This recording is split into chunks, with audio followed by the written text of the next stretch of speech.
à tous et bienvenue dans cette nouvelle page culturelle. Cette semaine, un programme varié. On reviendra sur les événements du week-end avec la Journée internationale des musées et le château de Prangin. Mais aussi, on s'intéressera au musée romain de Nyon qui est allé jusqu'à Martigny aux fêtes du Forum. On parlera également musique avec le Caribana Festival, mais aussi avec l'orchestre de chambre d'Acapo. Et avec nous sur ce plateau, le président André Rochat. Bienvenue à vous. Merci madame, très heureux d'être avec vous sur ce plateau. Mais de même, tout plaisir de vous accueillir. On commence tout de suite avec le Caribana Festival. Le festival aura lieu du 1er au 5 mai, l'occasion de faire un dernier point sur la programmation au micro de Florian Cavalieri. Le Caribana Festival, c'est une grande fête qui marque les prémices de l'été, mais c'est avant tout et surtout de la musique et plutôt de la bonne musique. Je suis avec Johanne Lutjens avec un J, qui est la directrice de production du Caribana. Johanne, comment se présente cette programmation ? Bonjour. Ça va bien, on a tous les artistes donc, qui sont confirmés, qui sont au taquet, prêts à venir. On travaille depuis quelques semaines maintenant sur toutes les exigences pour leurs riders, de leur préparer un accueil digne, quoi, qui soit à l'aise une fois sur le terrain. Alors on va parler de la programmation, mais vous avez dit un mot, rider. Qu'est-ce qu'un rider ? Un rider, c'est une fiche dans laquelle ils mettent toutes leurs demandes techniques et toutes leurs demandes de nourriture, de transport, de merchandising, donc de vente d'habits. Enfin, ils mettent tout dans un document et nous, on le parcourt et on regarde avec eux. Il y a beaucoup de négociations. Hein. Il y a des choses qu'on accepte, des choses qu'on n'accepte pas. Et ça se travaille en amont parce qu'on ne peut pas les avoir sur le terrain sans avoir discuté préalablement de ce qu'ils demandent. Voilà, le rider, c'est toutes les petites demandes, un peu, on peut dire des fois des caprices ou des fois des choses bien légitimes. Cette année, sans trahir de secret d'alcôve, est-ce qu'il y a une demande particulière ou étonnante ? Alors c'est marrant, chaque année il y a des tendances. Et cette année, la tendance, c'est qu'ils demandent tous des stylos Sharpie pour les stylos indélébiles. On n'a pas compris pourquoi, mais on a systématiquement ça. Donc on trace, quoi. On ne va pas quand même leur fournir tout ce qu'il leur faut. Donc voilà, ouais, cette année, c'est ça. Et puis aussi, en termes de programmation, il y a eu un changement de tête d'affiche. Hein. Oui, on a eu une annulation le samedi sur la scène du lac et ça nous a vraiment embêtés. C'était il y a peu de temps, hein, il y a 3 semaines, 1 mois. Et du coup, on a remplacé le groupe qui était censé venir par Oxmo Puccino. On est très contents.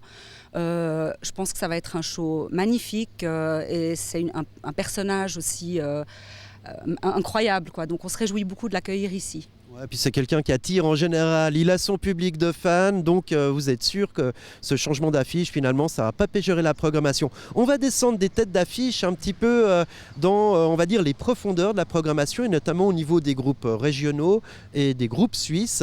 Alors, comment ça se présente ? Alors, comme chaque année, on essaye de réserver une place aux artistes suisses, qui le méritent aussi. Donc, on a tous les jours, au fait, à la scène du lac, un artiste, en tout cas suisse. Et cette année, on commence le festival le mercredi avec un groupe suisse à la grande scène, qui s'appelle Yellow Teeth. Et le vendredi, on a Kadé Bostani, qu'on oublie souvent, c'est aussi des Suisses. Donc, on a 50% d'artistes suisses au festival. C'est vrai qu'il y a des Bostani, on a tendance à croire que c'est une grosse machine étrangère. Ben non, ce sont des Suisses, on le rappelle.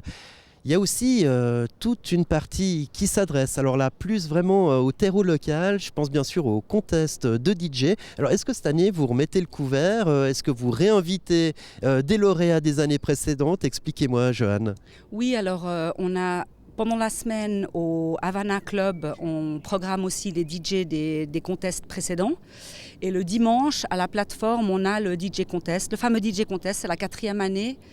Et donc, ils vont pouvoir se battre pour obtenir le prix du meilleur. Et après le contest, pour une première fois, on a organisé une silent party qui aura lieu aussi à la plateforme.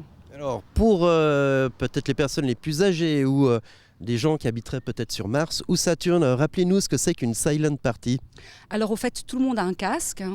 Et les DJ mix chacun sur un desk et après on choisit d'écouter, on peut changer de canal sur le casque et écouter un DJ plutôt que l'autre. Et en général, ça permet de faire un concours et de voir s'il y a plus de gens qui sont sur un canal ou sur l'autre. Et ça réduit les nuisances. Donc pour un dimanche après-midi, c'est pas mal. Ça réduit pendant qu'il y a les concerts ici aussi à la grande scène, donc ça ne fait pas d'interférence. Ouais, ça permet un peu de redescendre et d'être un petit peu justement silencieux, quiet, de laisser tout retomber. Je rappelle quand même que ces DJ que vous avez découvert, ces petites perles, il y a un suivi et puis il y en a qui commencent à prendre de l'ampleur. Oui, il y en a qui vont très loin, il y en a qui mixent dans des grandes boîtes, qui sont très connus. Puis on est content de pouvoir quand même les guider un peu, on ne les prend pas et puis on les lâche dans la nature. Il y en a un cette année qui a 15 ans.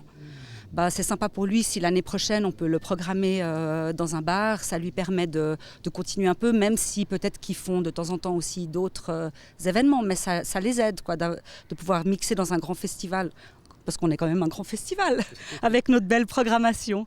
Ben oui, tout à fait. Et puis il y a aussi un des éléments, chaque année je pense que vous avez les yeux rivés sur la météo.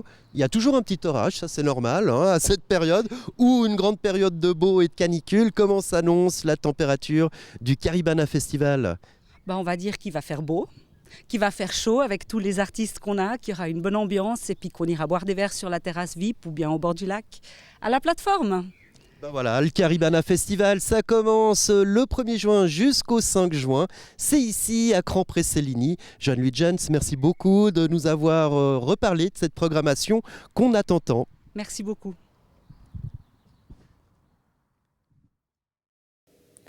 C'est désormais une tradition bien établie pour le château de Prangin qui a participé encore une fois à la Journée internationale des musées. L'occasion d'en discuter avec sa directrice Hélène Bierry-Thompson. Record de fréquentation battu pour la Journée internationale des musées selon l'Association des musées suisses. Dimanche 22 mai, plus de 250 musées de toute la Suisse ont ouvert leurs portes au public. Une journée à laquelle a évidemment participé le château de Prangin. Nous aimons bien offrir plusieurs fois dans l'année la possibilité aux familles en particulier, mais peut-être aussi aux personnes qui hésitent un peu à franchir les portes d'un musée, de se dire voilà, c'est gratuit, on ne va rien débourser, allons voir. Ça me paraît important aussi, d'autant plus quand nous sommes le musée national. C'est l'occasion pour nous déjà d'offrir la gratuité à tout un chacun. Et puis chaque fois, nous essayons de donner un coup de projecteur à l'une de nos expositions.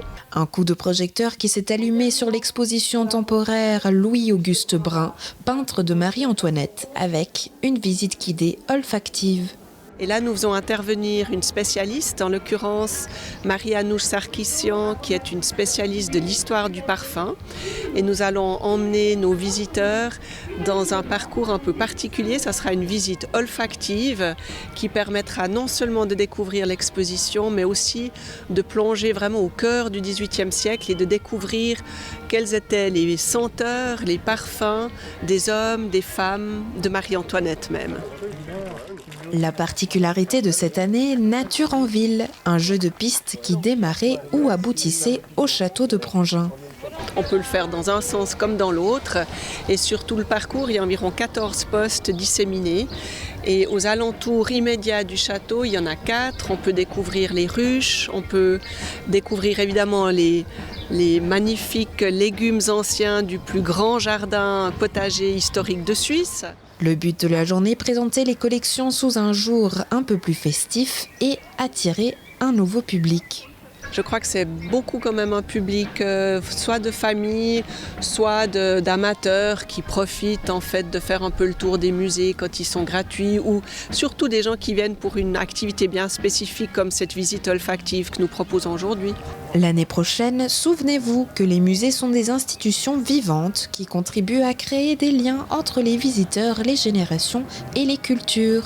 Partez à la découverte de votre musée préféré. Si vous n'en connaissez que quelques-uns, profitez de la Journée internationale des musées pour vous lancer dans l'aventure. Et si vous êtes un habitué, il vous reste plus d'1 millier de possibilités.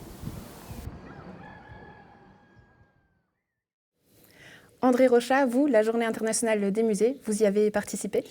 Non, nous sommes en pleine préparation de nos concerts, donc c'est difficile d'être un peu partout à la fois.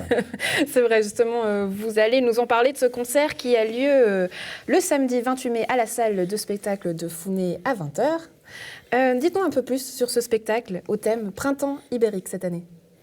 Oui, écoutez, notre orchestre est un orchestre tout à fait classique, mais notre chef a toujours souci de nous faire découvrir d'autres musiques qui nécessitent aussi une manière de jouer qui n'est pas toujours la même que quand on joue Mozart ou Bach, et en particulier cette musique ibérique qui vient en partie d'Amérique du Sud, de Catalogne, d'Espagne, pour laquelle les rythmes ne sont pas toujours des rythmes habituels pour des musiciens qui jouent des sonates ou du quatuor.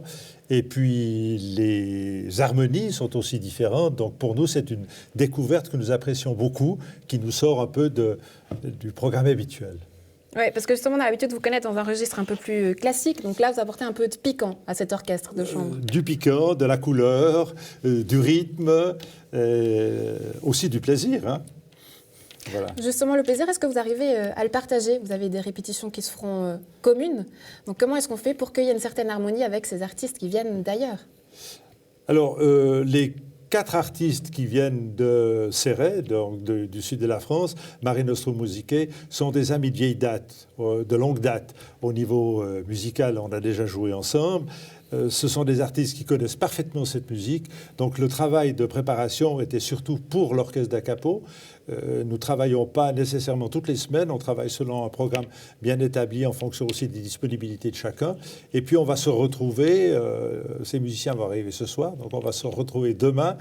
Et comme on le disait avant d'être sur le plateau, je suis certain qu'après un petit quart d'heure, la mayonnaise aura pris, on va se sentir très à l'aise les uns les autres. Est-ce que cette mayonnaise, elle prend lieu grâce au chef d'orchestre ou pas ? Ou c'est parce que la musique, finalement, c'est un langage universel ?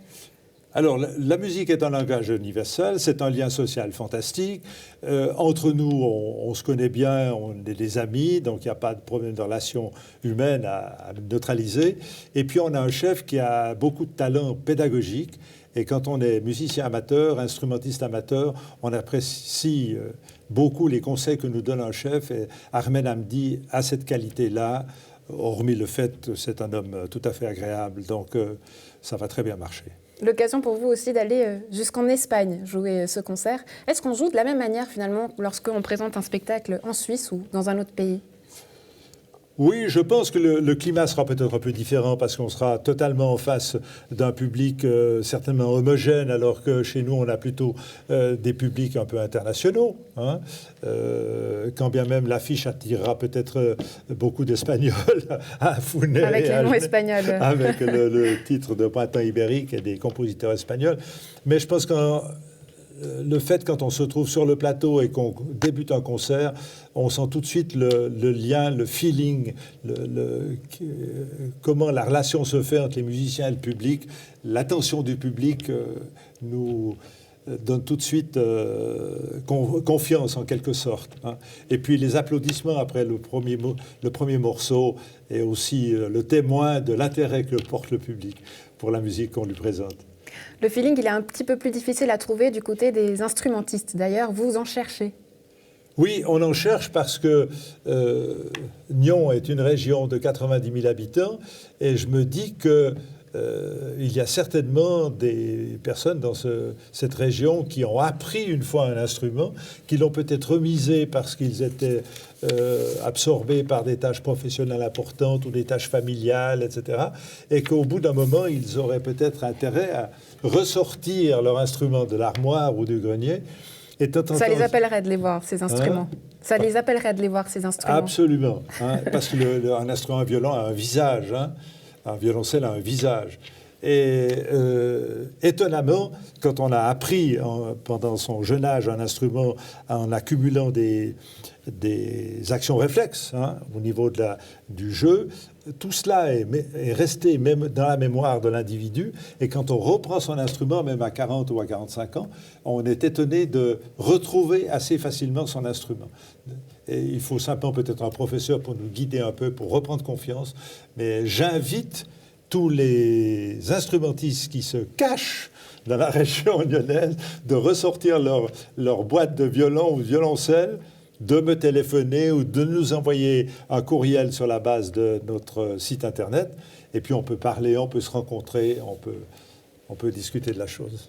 Vous avez parlé d'histoire. D'ailleurs, ce sera ma dernière question. Est-ce que les orchestres jouaient déjà au temps des Romains, les orchestres de chambre? Vous savez? Je ne sais pas. Mais la musique, vous savez, quand on va en Égypte, dans les temples, vous avez des panneaux avec les instruments de musique de l'époque. Hein. Donc la harpe et la flûte sont certainement les plus anciens instruments du monde, et on chantait. Donc on faisait déjà de la musique de chambre. Et entendu qu'à partir de 2-3 instrumentistes, un danseur, une danseuse et un chanteur, c'est de la musique de chambre. Donc c'est vieux comme le monde. Merci pour ces précisions, André Rochat. On rappelle les dates, donc le 28 mai à la salle de spectacle de Founé. Et on garde bien sûr la question pour le musée romain de Nyon. Ce week-end, on était d'ailleurs avec eux aux Fêtes du Forum à Martigny. Le musée romain de Nyon a l'habitude de parler d'un autre temps. Mais le week-end du 21 au 22 mai, c'est dans un autre lieu qu'il l'a fait. Plus précisément à Martigny, lors des Fêtes du Forum. L'occasion pour le musée romain de Nyon de découvrir plusieurs points communs avec la ville valaisanne. Le site archéologique de Martigny est quand même très riche et comparable à celui de Nyon d'un point de vue de ses découvertes, notamment les bâtiments, ainsi que les découvertes fortuites finalement, parce que toute construction peut amener à une découverte archéologique, et c'est un peu un des points communs qu'on partage avec Martigny. Acteurs, spectateurs et forains se sont plongés dans l'histoire et dans l'héritage du patrimoine culturel des villes romaines. Une histoire qui constitue d'ailleurs le quotidien des Nyonnais. L'ancienneté, le passé fait partie de nous, quoi qu'il arrive. Je crois que la ville de Nyon ne peut pas être autre chose que de vivre avec ce passé. Évidemment, elle construit, elle se développe, elle s'agrandit, mais d'avoir le passé parfois qu'on découvre au coin de la rue. Je veux dire, les passants de Nyon ont l'habitude d'avoir les découvertes archéologiques au coin de leur rue. Ils vont faire leurs courses en passant à côté des fouilles archéologiques. Donc c'est inévitable finalement que les deux soient reliés. La population était appelée à vivre comme les lointains ancêtres grâce à des visites, des animations, de l'artisanat, des dégustations et des jeux. Une programmation qui convenait tant aux amateurs et aux curieux qu'aux passionnés d'histoire. Moi, je suis quelqu'un qui est passionné par l'archéologie, mais qui est surtout passionné par l'accueil. Donc pour moi, je me trouve à ma place. Mon équipe également. C'est vraiment extrêmement enrichissant, très agréable. Nous sommes à l'accueil du musée, mais être aussi à l'extérieur, dans un site archéologique, avec un temps magnifique, que demander de plus? Eh bien, pourquoi pas une petite visite du stand ? Ici, nous abordons le côté archéologique de notre stand, avec les lettres du plan d'Archéodonum, justement, qui présente toutes les grandes découvertes archéologiques, toutes les découvertes archéologiques de la ville de Nyon, et comme support diverses photos justement de ces découvertes. Ainsi qu'on a décidé de faire un focus un petit peu plus avancé sur les domus du centre-ville, donc ces villas, ces maisons privées, avec l'aide d'une maquette qui nous permet de présenter différentes salles, différentes pièces de cet ensemble qui était parfois très riche. Donc voilà, c'est un plus. Ici, c'est le côté ludique de notre stand pour montrer à notre jeune public que les enfants romains savaient tout aussi bien s'amuser, que ce soit par des jeux de billes ou de noix, évidemment, mais aussi les fameux jeux des osselets, ou pour les plus grands, les jeux des 5 lignes, qui est peut-être un peu plus stratégique. Comme quoi, même si la ville de Nyon existe depuis plus de 2000 ans, on en apprend tous les jours. Et si vous avez raté l'événement, rendez-vous cette fois-ci à Nyon, le samedi 11 juin, lors de la journée romaine à l'Esplanade des Marronniers. Quant à moi, je me réjouis de vous retrouver dès la semaine prochaine pour de nouvelles aventures culturelles.